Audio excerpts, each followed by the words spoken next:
¿eh? Y ahora tenemos a una doctoranda que está en la Universidad de Granada y que hace 2 años. 3. 3 años, madre mía. Hace 3 años estaba aquí. Estaba aquí con nosotros haciendo el grado de Historia y Ciencias de la Música y Tecnología Musical. Y es algo que ha pasado a veces. Personas que están con música, que luego se ponen a hacer antropología, se ponen... El caso de Elsa es la historia. Sí. El caso de Elsa es la historia. Ahora a mí me vienen a veces como fogonazos, un recuerdo. En primero recibí un correo de ella, que me empezaba el correo y decía, le digo esto y creo que le va a alegrar. Y es que en primero ella tuvo ahí una crisis, de dejar la música y seguir. Estaba ya la historia apuntando. Sí, hacía historia. Y la alegría era decir que no, que había decidido que iba a seguir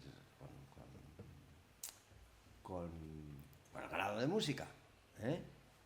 Pero bueno, la realidad es muy tozuda. O sea que ella está aquí porque ha querido venir y porque naturalmente la música sigue estando en tu vida. Claro, sí. Claro. Hombre, y en mi trabajo. Y en su trabajo. Presentación. Y ella ahora mismo pues está. O sea que tenemos, eso me encanta. Has dicho, eres Ares. Sí. Ares, que está con su tesis sobre Adorno, y aquí tenemos a otra que está embarazada también de tesis, ¿a que sí? Pero en este caso, el TFG, el trabajo fin de grado que hizo, es un poco la antesala, ¿verdad? Ya era esto. Y Elsa, bueno, pues nos va a hablar del ruido, disidencia e inquisición. Construcción teológica de la escucha en Nueva España. Entonces, bienvenida. Muchas gracias. Me hace mucha ilusión volver en este contexto a la Autónoma de Madrid. Pero antes de comenzar a hablar sobre estas cuestiones que se presentan en el título de la ponencia y que hay mucho de donde tirar, vamos a realizar un viaje. Vamos a dirigirnos al México de 1766 y vamos a imaginarnos que todos nosotros somos parte de los habitantes de la capital, Ciudad de México. Nos estamos dirigiendo a la Plaza Mayor, la plaza más importante de la ciudad, porque el arzobispo Francisco Antonio de Lorenzana y Butrón va a leer un edicto. Nos estamos dirigiendo a la plaza y en ese camino nos damos cuenta de que ha habido algo diferente que otras veces. Y es que, a diferencia de lo que era lo común, en esa ocasión no nos habían convocado mediante el sonido de las campanas. Tú te preguntas por qué, si eso era lo normal. Y te das cuenta, cuando escuchas el edicto, de que hay una importante diferencia. En ese edicto de 1766, el arzobispo de Lorenzana critica muy duramente el ruido y las molestias que ocasionaba el sonido de las campanas para la vida cotidiana de la ciudad. No únicamente critica el sonido como un hecho acústico, sino que también critica e intenta desmontar todas las teorías que asociaban el sonido de las campanas con poderes sobrenaturales, que ayudaban a ahuyentar al demonio de la ciudad o que ahuyentar cualquier tipo de mal que pudiese sobrevenir sobre la urbe. A partir de ese momento, el sonido de las campanas va a ser tocado en tiempo, no más de 15 minutos, con moderación y en momentos mucho más específicos. Emprendes el camino a casa y según vas pasando por las calles, te vas dando cuenta de la cantidad de iglesias, parroquias, monasterios, conventos y otro tipo de edificios que todos ellos tenían sus campanas. Unas campanas que habían sonado sin moderación, sin tiempo y prácticamente con cualquier excusa. Es más, cuando habían sonado, excepto si era por incendio o por el aviso de alguna catástrofe, te habían hecho creer que eso era algo bueno, que eso era algo alegre, porque significaba que te comunicabas con Dios y además que atraías a la ciudad esa bondad y voz de Dios. En ese momento te das cuenta, algo en la cultura auditiva ha cambiado. Sigue pasando el tiempo y autores ilustrados, autores decimonónicos, empiezan a relacionar el sonido de las campanas, por una parte, con el poder colonial y por otra parte consideran que hay que restringir más su sonido y hacerlo sonar en momentos mucho más concretos, porque consideran que lo público no debe pasar nunca la frontera de lo privado. Es decir, esos autores estaban reclamando la escucha como un acto individual, cuando hasta ese momento lo normal es que la escucha fuese un acto colectivo. Lo que continúa esa historia lo conocemos, porque nosotros formamos parte de ella. De hecho, se está intentando responder a esa historia desde otras perspectivas, como la transmodernidad, el poshumanismo, pero podemos entender un poco cuál va a ser la continuidad que hay desde este edicto de 1766.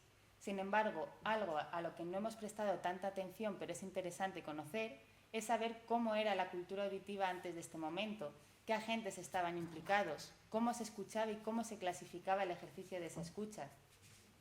Para poder abordar este tipo de preguntas, es importante volver al 2024, a este salón de actos de la Facultad de Profesorado de la Universidad Autónoma de Madrid, y darnos cuenta de que 1766 no es una fecha aislada, es una fecha que pertenece a un proceso mucho más amplio, un proceso conocido como Satellite. Aunque podemos poner comillas a la cronología, el Satellite suele ir desde 1750 hasta 1850 y es el momento en el que se establecen las coordenadas y la conceptualización del discurso de la modernidad. Como contraparte, todo lo anterior a este tiempo va a quedar entre un inventado arcaísmo y una especie de continuidad ambigua que hace que la aproximación historiográfica a ese tiempo se haga desde nuestra propia experiencia de realidad. En este caso, no se ha prestado mucha atención al antiguo régimen desde la escucha porque se ha entendido que es la misma escucha que tenemos nosotros, cuando realmente necesita una contextualización mayor. ¿Qué ocurre además cuando trabajamos desde el discurso de la modernidad, que es lo que se ha ido trabajando comúnmente hasta prácticamente el siglo XXI? Que además la modernidad se establece con patrones europeos. Entonces, cuando tratas de llevar esos esquemas al territorio americano, se diluyen todas esas particularidades propias de ese espacio. Para poder contextualizar esta disciplina de la escucha que hay en el antiguo régimen, y es más, que hay en un espacio colonial del antiguo régimen, hemos establecido esos términos que dan título a la ponencia, de ruido como construcción social, de disidencia y de la institución de la Inquisición, para tener como ciertas referencias a la hora de meternos como en ese espacio y en ese tiempo. Además, entre estos términos, la relación que hay de una forma u otra está marcada por el ejercicio de la escucha. Y todo ello forma parte de un contexto teológico, sobre todo desde el catolicismo y sobre todo desde las premisas que se van a marcar en el Concilio de Trento, que van a marcar lo que debe de ser la religiosidad hispana, y de esa religiosidad se va a salir a otras expresiones religiosas y espirituales que van a ser disidentes entre la península y los territorios americanos. Desde este contexto teológico ya se van a establecer unas jerarquías de poder colonial y van a justificar ese ejercicio de poder que se realizaba desde la península. Como decimos, hay que tener en cuenta algunas consideraciones previas para abordar el tema de la escucha en este tiempo. Aunque se podrían dar muchos matices como simplemente pinceladas, hay una diferencia principal, que sería que igual que nosotros desde el discurso de la modernidad se ha establecido que el silencio es parte de las élites y las clases altas, en el antiguo régimen era un poco diferente, porque el sonido era signo de vida. Es decir, cuanto más sonido había, se veía como algo bueno, porque significaba que era una celebración de la vida. En inglés hay una expresión que tiene sus orígenes a finales del siglo XIV y continúa hasta nuestros días, que es safe and sound, nuestro equivalente a sano y salvo. Es decir, si estás realizando sonido, lo primero es porque tienes la cualidad para hacerlo, y esa cualidad es estar vivo. Y además estás en un entorno donde ningún peligro te puede acechar por haber emitido algún tipo de sonido. En religiones como las católicas, además, relacionándolo con esto de estar vivo, de el silencio desde los muertos, había una especie de horror vacui en muchos tipos de celebraciones, y todo el rato se necesitaba que el espacio fuese llenado de algún tipo de música, de algún tipo de sonoridad. Es común encontrar esta equivalencia de si la música es alegría y la alegría es lo que vamos a obtener en el cielo, la forma de traer o representar el mundo celestial sobre el mundo terrenal es a través de la música. Y esto se le suma otra cuestión más, y es que el sonido es eminentemente una cuestión inmaterial. Entonces era una buena aproximación a un Dios que no puedes ver, pero sí que puedes escuchar. Era una forma de traerlo como a las premisas terrenales. De la misma manera que el sonido es signo de vida, escuchar era signo divino. Aquí debemos atender a que, aunque en los primeros tesoros de la lengua castellana, como el de Covarrubias o los primeros diccionarios sobre la lengua castellana, sí que hacen la distinción entre oír como simplemente percibir los estímulos y escuchar como oír con atención, cuando abordamos las fuentes nos damos cuenta de que se utiliza generalmente como sinónimos y que hay una predominancia en hablar de oír. A veces se le acompaña de algún complemento, de algún adjetivo, pero no hay como esa distinción, porque lo que va a marcar la simple percepción con entender el sentido de las cuestiones va a ser la proximidad hacia Dios y hacia la verdad divina, que en el caso del catolicismo es de la religión y el dogma católico. Tenemos un ejemplo que se encuentra bastante en los procesos de fe, que es una señora que estaba escuchando música de la angaripola, que es una danza que ahora se encuentra sobre todo en la región de Yucatán, pero que antes estaba mucho más extendida por toda la región, que la estaba escuchando y que va al tribunal a autoinculparse porque dice que en un momento dado dejó de ofrecerle esa música a Dios. Entonces, que cuando se quiso dar cuenta, se giró y se encontró al demonio al que le estaba hablando. Entonces, van a ser esas cuestiones las que vayan a marcar esa diferencia entre escuchar y oír, entre aproximarse a Dios o alejarse de él. Lo primero que tenemos sería el oído externo. Ese oído externo que sería el órgano, el primer paso, la puerta para conectar el plano fisiológico con el espiritual. Sin embargo, eso no era suficiente, porque lo que iba a dar esa diferencia iba a ser el oído interno. Un oído interno que era, según tu conocimiento de la verdad divina, según tu proximidad, te iba a permitir entender la realidad, entender el universo, entender la creación divina. Si no, únicamente escucharías, oirías el modo de las palabras. Eso es lo que dice en la cita Baruch Spinoza. Sin embargo, me podéis decir, Baruch Spinoza era un filósofo de origen sefardí que vivía en los Países Bajos, entonces estaba muy influenciado por las ideas protestantes. Eso era así, pero es que son ideas que se repiten en escritores católicos y practicantes como el franciscano Agustín de Betancourt, que en la introducción de una de sus obras más célebres, que es Teatro Mexicano, se está planteando una serie de cuestiones y se pregunta quién iba a escuchar la música celestial de este firmamento si aún Job no tenía oídos para percibirla. Job es del Antiguo Testamento, entonces, claro, considera, no hay ese oído interno, ese oído para entender el sentido real de las cosas hasta que no llega Jesucristo como Hijo de Dios y ya comienza el cristianismo. En definitiva, lo que vemos es que la escucha ya de por sí va a generar unas bases de poder asimétrica dentro de este contexto del acto comunicativo en relación con ese entendimiento de la realidad teológica que había en ese momento. Unos van a ser establecidos como sujetos que emiten, es decir, la parte activa, y otros van a ser establecidos como objetos que escuchan de forma pasiva. La escucha, además, también nos permite abordar dos dimensiones muy importantes en el acto comunicativo. Uno es la parte ilocutiva, que atiende a la intención de quien enuncia, a la intención de quien emite, y que va a marcar las acciones posteriores a ese acto comunicativo. Y la otra dimensión es la perlocutiva, que atiende a los efectos que produce sobre él o los oyentes y cómo les puede afectar haber percibido ese estímulo. Para que veamos cómo funcionaría esta cuestión, hemos traído este proceso de fe del padre José Santiago Conca y otros reos que se van sumando a la causa, que se inicia y se realiza por haber cantado misa en el velorio de una niña difunta.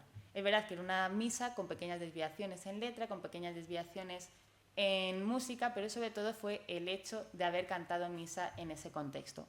Tenemos dos dimensiones perlocutivas. Por una parte está la familia y los acompañantes, que dicen que quedaron encantados y muy contentos porque se había festejado a la muertecita muy bien, hasta con misa y sermón. Y por otra parte tenemos la del denunciante y otros testigos que se van sumando a la causa, que dicen que padeció un grave escándalo que, sobre todo para el denunciante principal, fue ofensivo de los piadosos oídos, malsonante y temerario, y que destempla el oído y el ánimo de quien atiende el dicho hecho disonante a la razón. Eso que ya muestra una preocupación social va a ser el desencadenante de todo este proceso de fe y todas las consecuencias que un proceso de fe tenía. ¿Qué hace la Inquisición? La Inquisición tiene que mirar la parte ilocutiva, las intenciones con las que se había hecho, porque estaba muy presente un pensamiento de San Agustín que decía que si no había mala intención no había pecado. Entonces era lo que trataba de investigar la Inquisición. En este caso tenemos un inquisidor que es defensor y que dice que realmente no había una mala intención, sino que era un acto de piedad haber festejado de esta forma a la muertecita. Y aunque no se hubiese debido de cantar misa, considera que es que la gente, los muchachos, hacen las funciones y sermones que ven y oyen en las iglesias. Entonces, que la intención realmente fue buena, aunque estuviese un poco de sí. Y además dice, previamente a haber cantado esa misa, habían hecho un brindis de Baco, que era beber aguardiente, habían estado bailando, habían estado jugando, entonces que realmente fue una cuestión de un error, no porque hubiese una mala intención. Sin embargo, luego está la parte de la acusación, la parte del fiscal, que dice que no, que desde el comienzo fue un acto malo para ocasionar escándalo, que es la intención del principal agente, luego es hecho escandaloso. Y vuelve a repetir, algo que repite mucho a lo largo de todo el proceso, que es ofensivo de los piadosos oídos, malsonante y temerario todo este hecho. Así vemos cómo se van relacionando estas cuestiones de la escucha como intermediario entre esa parte locutiva y perlocutiva, y cómo eso va a afectar tanto a las relaciones de poder como a las relaciones sociales que se podían dar en ese espacio. Dicho todo esto y con estas cuestiones en mente, hemos establecido para este periodo 3 tipos de escucha. Y aunque todo está muy relacionado entre sí y es difícil separarlo, para dar un poco de claridad, hemos intentado establecer un vínculo entre cada tipo de escucha con esos términos que presentábamos al comienzo y que dan título a la ponencia. Tenemos la escucha normativa con la disidencia, la escucha doctrinal con el ruido y la escucha de sospecha con la Inquisición. Todas ellas están estrechamente vinculadas, porque al final la escucha normativa lo que les permitía era generar un marco de orden y autoridad, que para que fuese constante y se fuese manteniendo a lo largo del tiempo, se necesitaba una escucha doctrinal, es decir, establecer un dogma como verdadero y que la gente lo aceptase, para eso había que enseñarlo y que lo escuchasen. Y por otra parte estaría la escucha de sospecha, que era el que se encargaba de vigilar y reprimir cualquier tipo de desviación que se pudiese dar de ese dogma verdadero. Más en concreto, ya vamos a ir viendo uno a uno estos tipos de escucha. Tenemos la escucha normativa. En esta escucha normativa lo que se hace es establecer los roles de cada grupo social que va a conformar una sociedad más compleja. Se establece quién habla, se establece quién escucha, pero también los modos de realizar esas acciones, es decir, cuándo y cómo se debe escuchar y cuándo y cómo se debe hablar, porque a veces, como un ejercicio de poder, se utilizaba al pueblo como voz de esas élites, como voz de esas instituciones, entonces tenían que marcar las formas de hacerlo. Esto va a marcar las relaciones de poder en distintas dimensiones. Una ya la hemos visto y sería la más amplia, que sería élites-pueblo, y luego, de forma más concreta, lo podríamos ver en cuestiones como hombre, que es la creación a imagen y semejanza de Dios, entonces va a tener la voz, y mujer, que debe de escuchar y acatar. Y esto se puede ir encontrando en otro tipo de espacios y dimensiones sociales. Todo parte de una premisa fundamental, y es que Dios ya hizo todo en su orden y Dios ya estableció el orden y el lugar para cada cosa. Entonces, el cielo tenía la verdad, tenía ese orden y debía iluminar, transmitírselo a la tierra.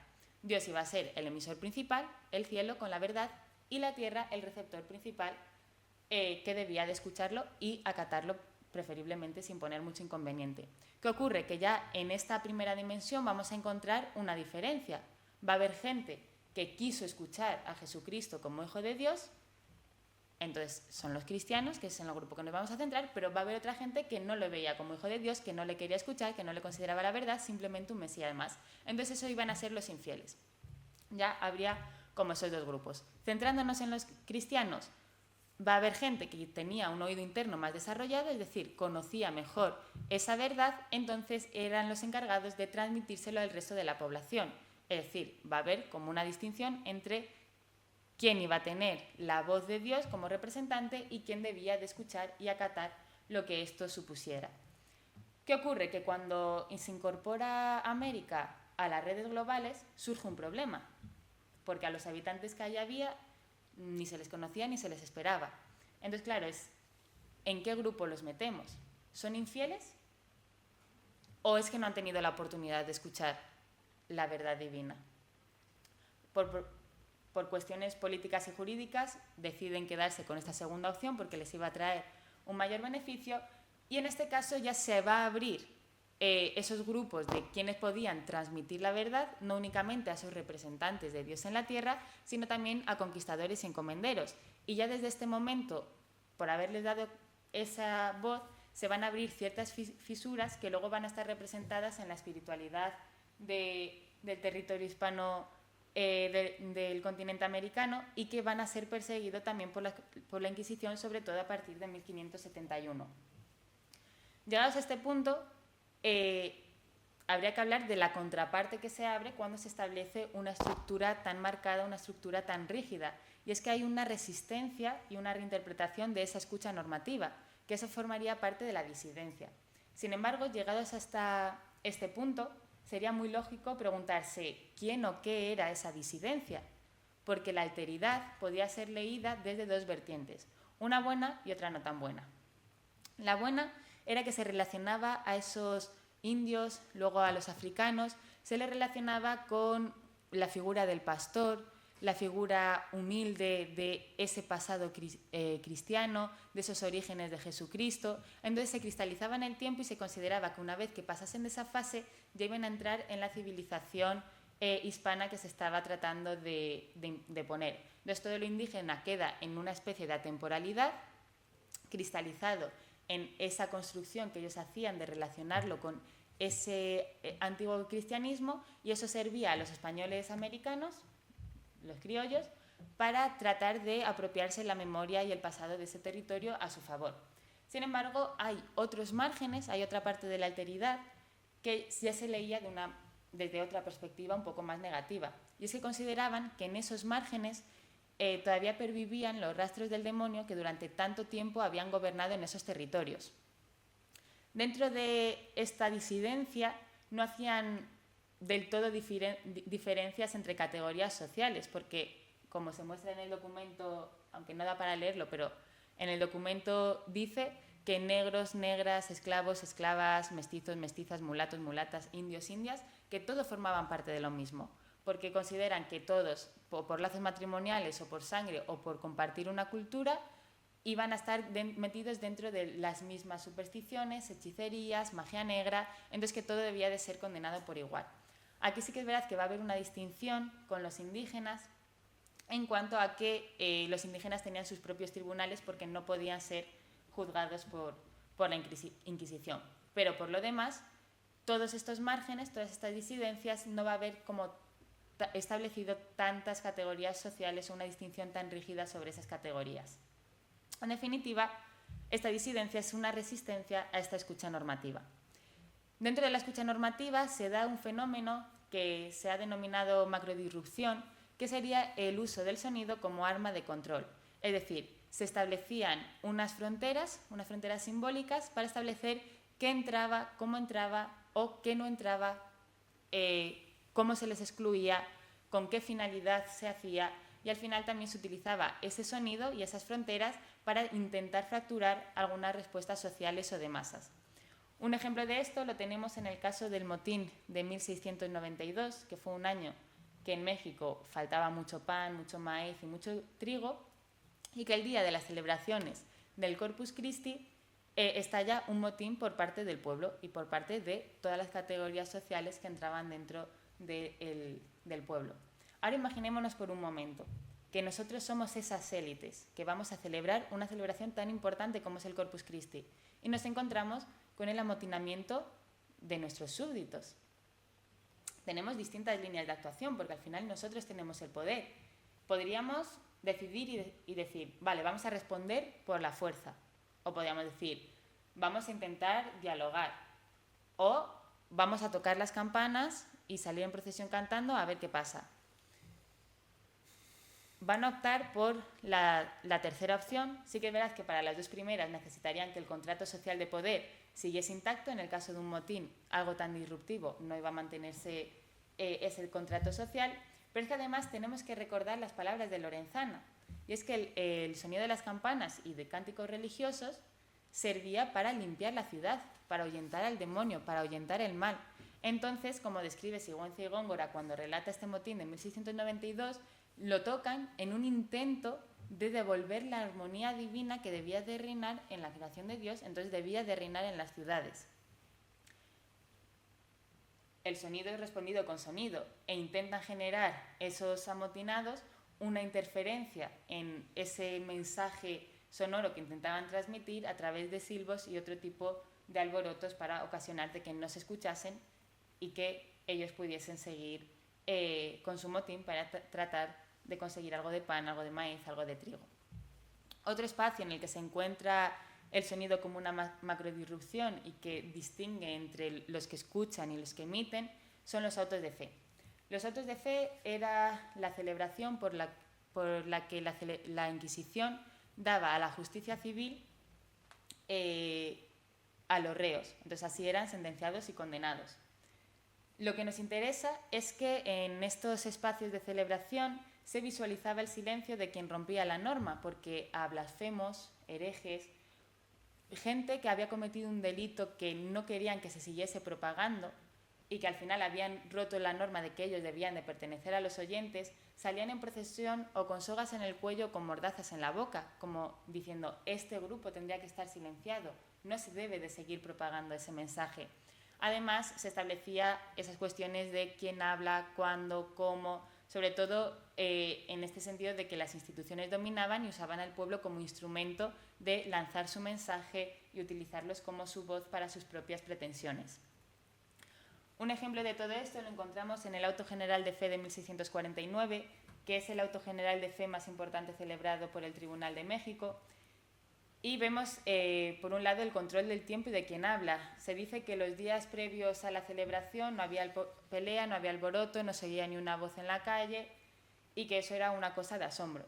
Y que la madrugada de ese día ya empezaban a rezar en voz alta, primero religiosos, y se les iba uniendo el pueblo. Había un control del espacio con el uso de las campanas. Empezaban las campanas de la catedral y luego, según iba avanzando la procesión, el resto de iglesias, el resto de monasterios y de conventos se iban a unir tocando las campanas, clamando a Dios por obtener su favor para esa gente que se había salido de ese dogma establecido como verdadero. Y luego es interesante porque se muestran esos dos caminos de aproximarse a la alteridad, quienes estaban fuera y quienes estaban dentro. Por una parte, los que estaban fuera se les daba esa voz, como dice el texto, a hombres, mujeres, niños, esclavos, indios y gente ruda, en voces y gritos, con que procesaba nuestra Santa Fe Católica para intentar que aquellos que iban dentro de la procesión entrasen en razón y volviesen a escuchar la verdad divina. Es interesante también cómo muestran la otra parte, cómo la describen a esa disidencia que estaba adentro. En este caso, a un reo condenado por blasfemia se le relaciona con gestos de horror, con violencia, con que está más cerca del infierno, que ya se ha perdido en Lucifer, y se dice que ya no está en condición para escuchar su remedio y para poder volver a recibir algún tipo de privilegio a la hora de ser condenado. Por otro lado, tendríamos la escucha doctrinal, que sería la comunicación del discurso oficial y la verdad que debe de ser aceptada. Esto se realizaba en espacios como las misas, las festividades urbanas o a través de esos edictos que se leían por parte de la Inquisición, o en este caso, como hablábamos al comienzo, del arzobispo de Lorenzana, y que sobre todo se buscaba una escucha colectiva, porque se buscaba que todos lo entendiesen igual para dirigir a todos en el mismo sentido. En este sentido, en en Nueva España había dos problemas principales. El primero de ellos es que muchos de los oyentes no tenían el castellano como primera lengua y mucho menos con el vocabulario y la complejidad del lenguaje de la Inquisición. Es decir, se lo iban a leer y no lo iban a entender. Entonces luego lo iban a reinterpretar. Y el segundo problema era la magnitud del espacio. Para que nos hagamos una idea, cualquier tribunal de la Inquisición peninsular iba a tener el doble de recursos que el Tribunal de México, que era un tribunal que se encargaba de todo lo que es hoy Centroamérica, lo que es el sur de Estados Unidos y de Filipinas. Entonces había lugares que no se leía ningún edicto, que no se leyó nunca un edicto, hubo en otros que a lo mejor se leyó uno, pero entonces ya fallaba la propia emisión de ese mensaje y de ese dogma. En este caso, entran interferencias en los discursos oficiales que desafiaban esa verdad colonial y que incluso ponían en riesgo y ponían en jaque la estructura emisor-receptor establecido. Por poner un ejemplo, tenemos el caso de la ventrílocua Ana de Angola, una esclava procedente de Angola que va a ser condenada por hablar por el pecho. En este caso, rompe con el dogma porque hace de una espiritualidad que debía de ser pura y seguir esas premisas de la religiosidad hispana, lo mezcla con la magia negra, con unos espíritus indefinidos, con algo supersticioso de la capacidad de encontrar minas de plata y oro, la capacidad de encontrar gente perdida o cosas perdidas, y además rompe con la estructura porque la voz y el papel de emisor como figura de autoridad la va a tener un cuerpo disidente, en este caso la propia Ana o una criada de uno de los reos que era mulata. Entonces se va a cambiar esas cuestiones y además que eran conscientes porque sabían que iban a ser vendidas más caras si tenían ese don de hablar por el pecho. Y luego además usa la propia doctrina para alejarse de ella, porque a veces hablaba por el pecho, pero otras veces a través de una cruz que llevaba. Para invocar a ese espíritu había que decir alabado sea el Santísimo Sacramento, y esa voz indefinida que hablaba, que en este caso se llamaba periquito, se invocaba todo el rato a Dios y a la Virgen del Rosario. Es decir, es como que va transformando el mensaje dentro de unas creencias propias del espacio, en este caso procedentes de África y que luego se mezclan con lo procedente de América. Algo para entender un poco dentro de este contexto cómo funcionaba es que uno de los reos, que era español hidalgo, Domingo Fernández del Valle, no consideraba que hubiese estado haciendo nada malo, excepto una vez que dejó que la rea, como propia, que Ana, como Ana, le hablase y le preguntase. Entonces ahí sí que dice que estaba haciendo algo prohibido porque estaba hablando con una esclava. Y por último tendríamos la escucha de sospecha. En esta escucha de sospecha era sobre todo control, vigilancia de todas esas desviaciones que se podían dar del dogma para intentar mantener el máximo posible esa estructura establecida. De la misma forma que había representantes que se encargaban de transmitir la verdad divina y cómo había que interpretarla, había gente que se dedicaba a escucharlo, es decir, escuchar las inclinaciones y las desviaciones de la sociedad para poder redirigir el pensamiento si veía que se iba a alejar de algunas cuestiones. Esto eran los confesores. Si era pecador, lo primero que se les quitaba a esas personas era el poder de confesar. En ese sentido, para la Inquisición era prueba suficiente oír y de hecho era una prueba con bastante solidez para poder ser condenado a aquella persona. Y de esta manera se establecían redes de escucha para el control social.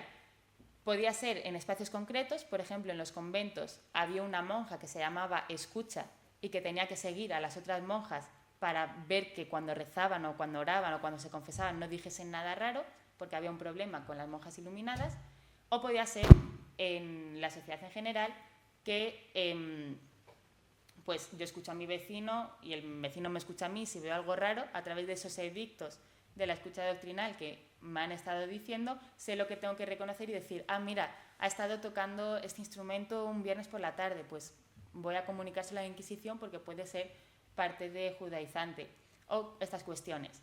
Aquí habría que señalar que hay una diferencia entre el siglo XVII y el siglo XVIII. En el siglo XVII es una escucha más ritual, es decir, es raro encontrar un proceso que el núcleo principal sea relacionado con el baile o con la música, sino que van a ser elementos de una ritualidad más amplia y de otros delitos, hechicería, superstición, pactos con el demonio.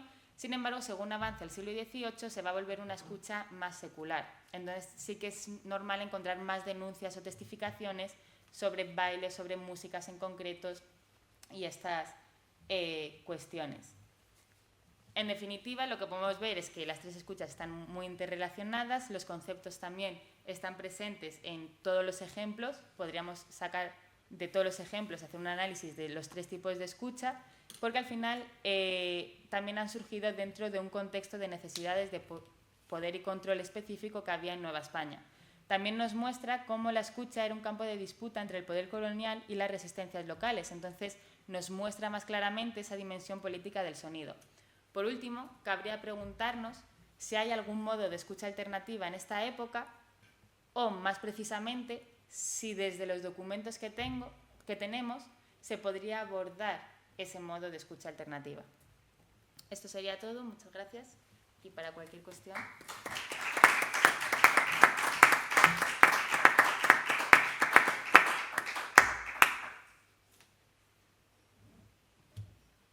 Muchas gracias, Elsa.